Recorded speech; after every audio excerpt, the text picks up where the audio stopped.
మీ favourite serials ఇప్పుడు టీవీకి ముందే సన్ నెక్స్ట్ యాప్ లో మస్తుగా అందరికి ముందే చూడండి. ఇప్పుడు సన్ నెక్స్ట్ యాప్ ని డౌన్లోడ్ చేసి సబ్స్క్రైబ్ అవ్వండి. వద్దు శ్రావ్య, నా కొడుకే అన్నీ అనుకొని నేను బ్రతుకుతున్నాను. వాడికి నా మీద ప్రేమ లేనప్పుడు, నా మాట అంటే విలువ లేనప్పుడు నేను తినకపోతే ఏంటి, నేను ఏమైపోతే ఏంటి? ఎందుకమ్మా ప్రతిసారి ఎమోషనల్ బ్లాక్మెయిల్ చేసి నాకంటూ మనస్సాక్షి లేకుండా చేస్తావు? తింటానులే.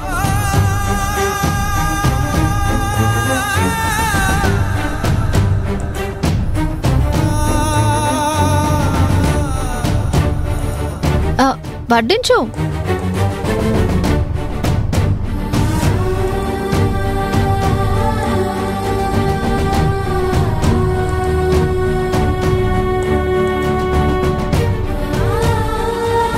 చాలు. పని మనిషి వడ్డిస్తుంది.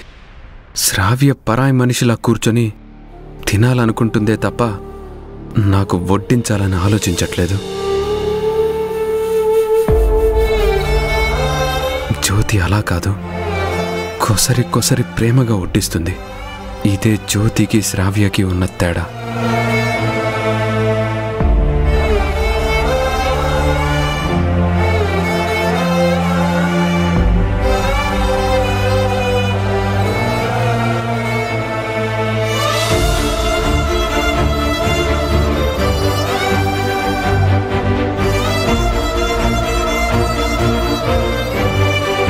తిన్రా.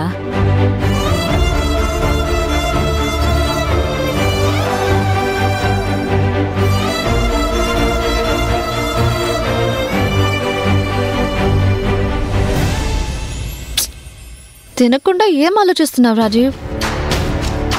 పోనీ నేను తినిపించనా? నేనే తింటాను.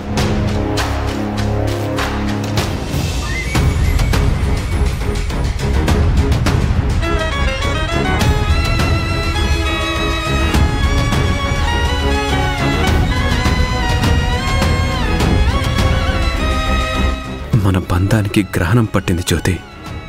నువ్వు నన్ను వదిలిపెట్టి వెళ్ళిపోయావన్న నిజం నాకు మింగుడు పడడం లేదు.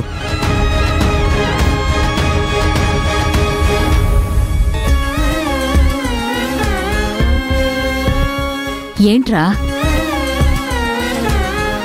ముద్ద మింగుడు పడ్డం లేదా? అంత కారంగా ఉందా? ఏయ్, చట్నీలో కారం తక్కువేయమని చెప్పాను కదా. నిమ్మకాయ రసం పిండి తీసుకురమ్మంటారమ్మా?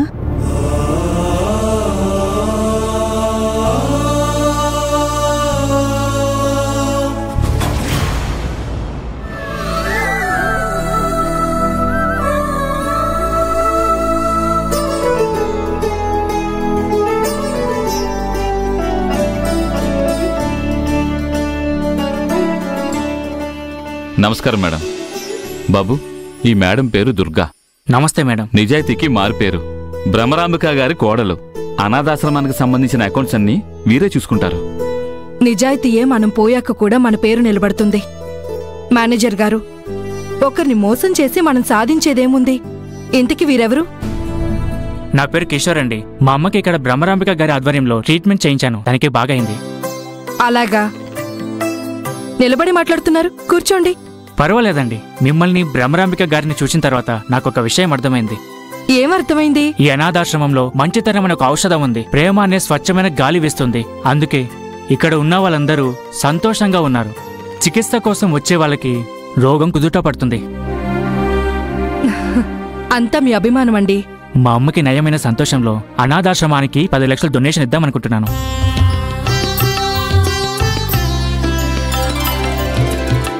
చాలా సంతోషమండి. మీలాంటి గొప్ప మనసు ఉన్న వాళ్ల వల్లే ఈ అనాథాశ్రమం చక్కగా నడుస్తుంది.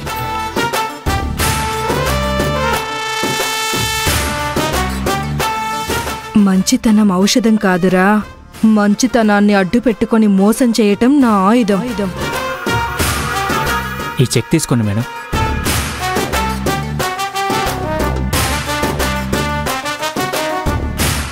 మేనేజర్ గారు, ఈ చెక్ బ్యాంకులో డిపాజిట్ చేయండి. సరే మేడం. అవును, అనాథాశ్రమానికి సంబంధించిన క్లియర్ చేయాల్సిన రేషన్ బిల్ చాలా ఉంది కదా? ఆ బిల్ క్లియర్ చేస్తేనే మళ్ళీ సరుకులిస్తానని చెప్పినట్లున్నారు. అవును మేడం. సార్ చెక్ ఇచ్చారు కదా, ఇవి క్యాష్ అవ్వగానే ముందు రేషన్ బిల్ పే చేసేయండి. మేడం 2 రోజుల వరకు బ్యాంక్ హాలిడేస్. ఈ చెక్ క్యాష్ అవ్వాలన్నా 4-5 రోజులు టైం పడుతుంది మేడం. హతవిధి. మన దగ్గరున్న సరుకులకి అంతమందికి ఫుడ్ పెట్టడానికి సరిపోదు. సర్లే, ఏం చేస్తాం. కర్మానుసారి కార్యచరణ. వీళ్ళందరికీ 2 రోజులు తిండి ఉండకూడదని దేవుడు రాత రాశాడేమో. అయ్యో, అలా ఎందుకండి? మీకిప్పుడు క్యాష్ కావాలి అంతే కదా? అయ్యో, క్యాష్ వద్దండి.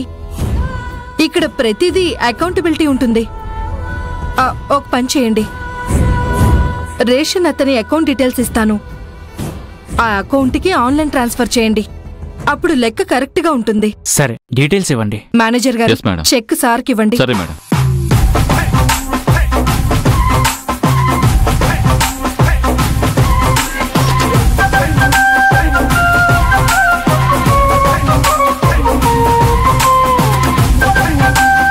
మీరు డబ్బులు పంపించాల్సిన అతని పేరు రాజండి. ఇదిగోండి వివరాలు.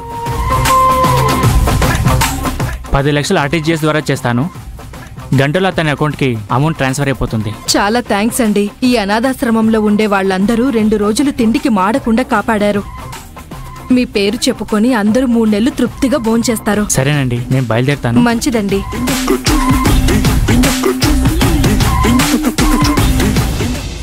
తులసి వనంలో గంజాయి మొక్క, అనాథాశ్రమంలోని లెక్కలన్నీ తప్పుల తడక.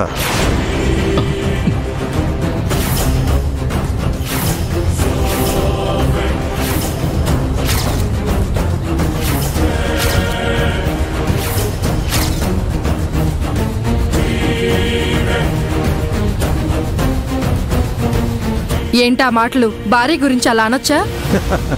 ఓ కొటేషన్ కొట్టనా? మందు గాని కొటేషన్ గాని కొట్టకపోతే మీకు నిద్ర పట్టదు కదా. కొటేషన్ నీకు సూక్తి, మందు నాకు ముక్తి. సరే చెప్తాను వినుకో. అనాథల సొమ్ము తిన్నవాళ్ళు బాగుపడ్డట్టు చరిత్రలో లేదు. తప్పు చేశావు దుర్గా. అనాథలకిచ్చిన విరాళాన్ని నీ కొడుకు అకౌంట్లో వేయించి అనాథలతో పాటు పెద్దమ్మను కూడా మోసం చేస్తున్నావు. పాపం తగులుతుంది దుర్గా. ఏం చేయమంటారు మరి? మీ పెద్దనాన్న కోట్ల డబ్బు బ్యాంకులో పెట్టిపోయారు. భ్రమరాంబిక గారి పెద్ద కూతురు ఎవరినో ప్రేమించి ఇంట్లో నుండి పారిపోయింది. రెండో కూతురు వాగ్దేవి పడవ ప్రమాదంలో మొగుడిని పోగొట్టుకుని చలనం లేకుండా ఇంట్లో పడుంది. కొడుకు కూడా ఎవరినో పెళ్లి చేసుకుని వెళ్ళిపోయాడు. ఎక్కడున్నాడో, అసలు ఉన్నాడో లేదో దిక్కులేదు.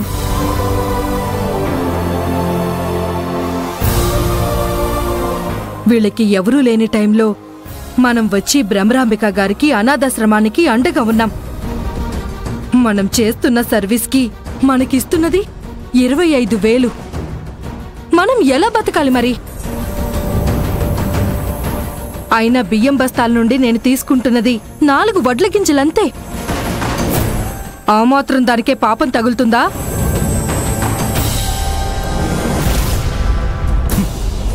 మనం బానే ఉన్నాం దుర్గా. మనల్ని నమ్మిన వాళ్ళని ద్రోహం చేయడం మంచిది కాదు. మందు ఎక్కినట్లు లేదు, గొంతు పెగులుతుంది. దుర్గా,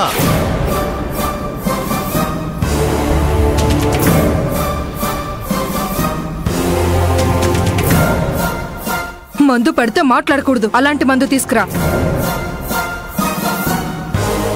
నన్ను మందుకు బానిసం చేసి నా గొంతు నొక్కేస్తున్నావు. ఈ ఆశ్రమంలో డబ్బులు నొక్కేస్తున్నావు. నేనేమి మిమ్మల్ని బానిసం చేయట్లేదు. మీకు మందు అలవాటు కాబట్టి రోజు పొయ్యించి సంతోషపెడుతున్నాను. కొటేషన్ కొడతా విను. చెడుకు అడ్డదారి తప్ప మంచిదారికి పోయేదుండదు. మందు మానేసి మీరు మారండి, నేను మారతాను. వద్దులే.